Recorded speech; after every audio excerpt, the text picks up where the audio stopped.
Okay. Okay. Hello, Professor Finley, Jonathan. Thank you very much for joining us for this interview. And I would like if you can please start with describing yourself and your background. Yes, well, good morning, Boker Tov, to you and everybody else participating in this. I graduated from medical school in England in 1973. That's a very long time ago. And immediately went into pediatrics. Why? Because I found that I love the kids, and I found that the pediatricians at Birmingham Children's Hospital were absolutely the nicest doctors. So I went into pediatrics and did residencies, internships in England. And even before that time, I developed in certain aspects of medicine, particularly the immunology of autoimmune diseases and the immunology of cancer. And a year breaking off from medical school to do a biochemistry degree in that, and spent 4 months at the Karolinska Institute in Stockholm, likewise, gaining that experience, which was very helpful in directing my interests towards cancer and immunology. So in 1976, when I came to the United States, I embarked upon fellowships, first of all, in pediatric immunology, and then pediatric hematology oncology. And then in 1980, so that's 41 years ago, I obtained my first faculty position, which was at Stanford University, Stanford Children's Hospital. And since that time, I've had the honor and the benefit of having worked at several of the leading children's hospitals and cancer centers in North America. Children's Hospital of Philadelphia, Children's Hospital Los Angeles, Nationwide Children's Hospital in Columbus, Ohio, Memorial Sloan Kettering Cancer Center, NYU. And there's tremendous benefit from that because one gets to recognize that there's no one absolutely right way of doing something. That you have to be flexible, you have to recognize that there are many different ways of doing things and doing it right. And one should learn from all of those different ways. So that was a tremendous benefit for me throughout my career in being exposed to different styles and different strategies throughout all the years. When I started at Stanford in 1980, I arrived there thinking that I was going to be doing mainly laboratory research in blood disorders and leukemia. And I was told, well, Finley, you're the junior boy on the block, and we divide all the cancers amongst us, and I'm afraid you're going to get the cancer that nobody else wants. And that's how I got into brain tumors. And I realized back in 1980 that this was an area that was in desperate need for any kind of progress. Only a small percentage of the children were cured, and those that were often left devastated by the radiation therapy and other strategies that were used in those days. So it wasn't difficult to perceive that in a field where there was nobody else involved, I could actually make something for myself and for all these patients. So that's when it started 41 years ago. And basically I've been focusing on the problems of children, adolescents, and young adults with primary brain cancer ever since that time.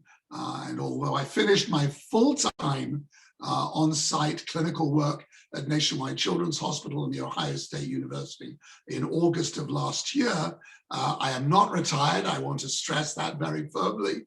I'm very much involved in consultation work with Israel and also with organizations in China.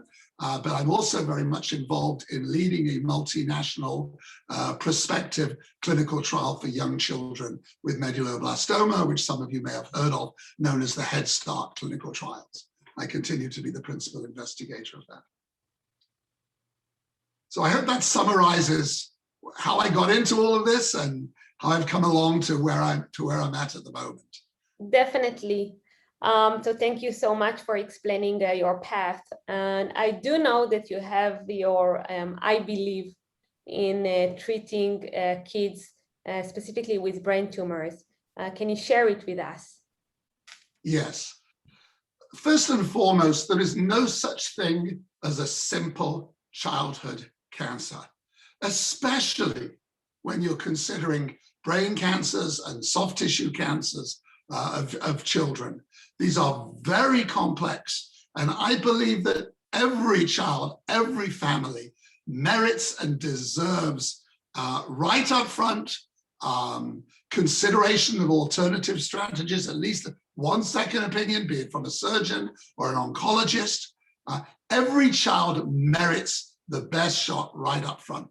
And as you are well aware, many of our children still relapse.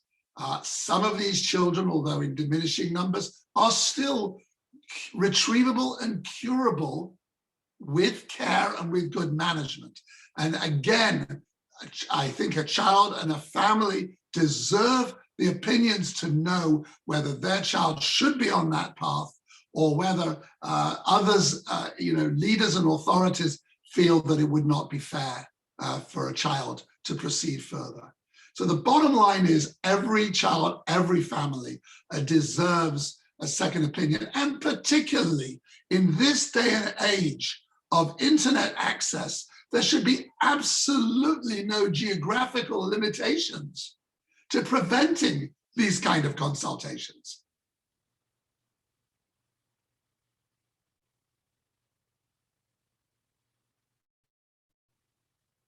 Does that help? Yeah, thank you so much.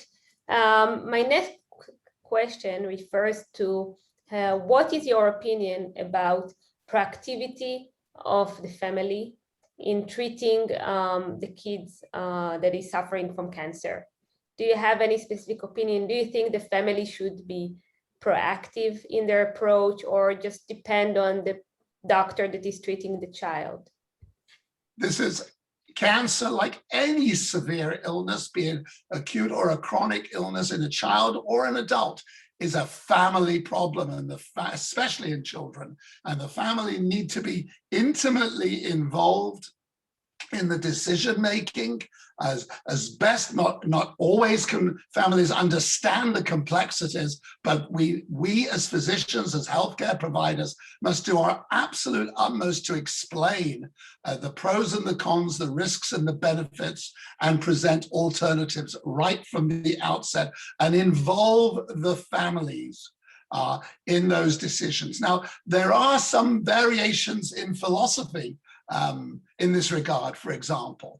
So I've always believed that one walks a thin line between being patronizing as a physician, which I absolutely don't want to do, but also saying, okay, this is too complicated, you parents decide. I think both extremes are not good, especially when it comes to parents with children. Some families, as you know, are very smart, very forthright, very determined, and may make decisions which I'm not saying bad or wrong, I'm not going to that extreme, but alternatives from what, let's say, I as a physician or others might recommend.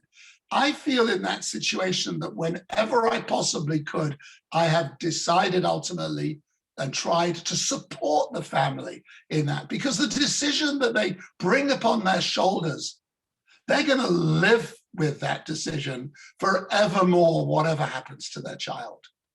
And that could be potentially a hell of a guilt trip for a family. But again, the other extreme is equally, if not worse, and that is, oh, I'm the physician, I know what's best for your child. I've been doing this for 20, 30 years. What can you know? This is what we do. That is a wrong approach.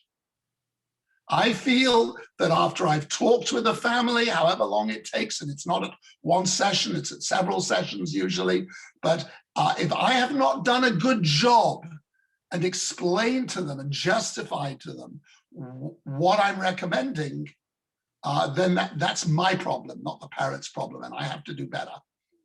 And maybe in those circumstances, give the family the opportunity, if it's not been raised already, for a second opinion.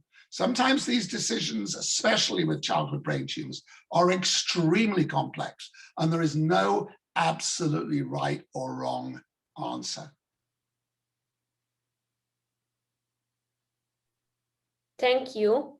My last question refers to your work with our organization, My Child's Cancer, or My Child in Hebrew.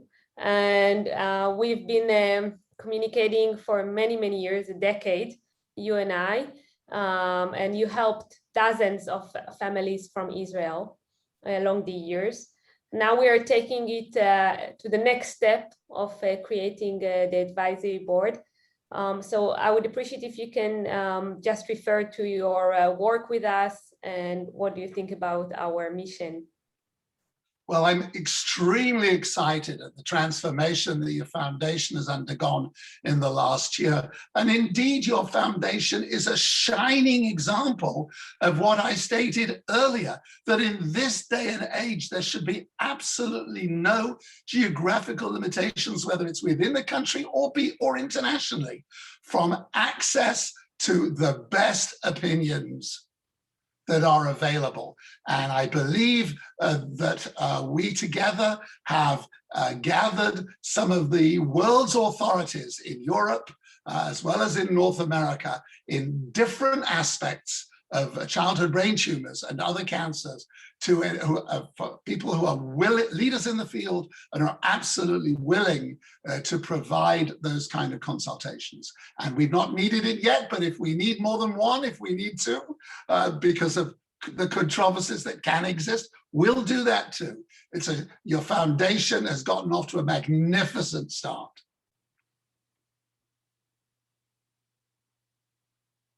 So, Dr. Finley, thank you so much. First of all, for this interview, and second of all, for your amazing help for our organization and for kids all around the world and the kids that come through our organization. It's really unpriced, your help and your dedication. And I hope that you will continue to help in the curing of many more kids. Thank you so much. Thank you. So do I. Thank you. Keep up the fantastic work. Thank you. Thank you.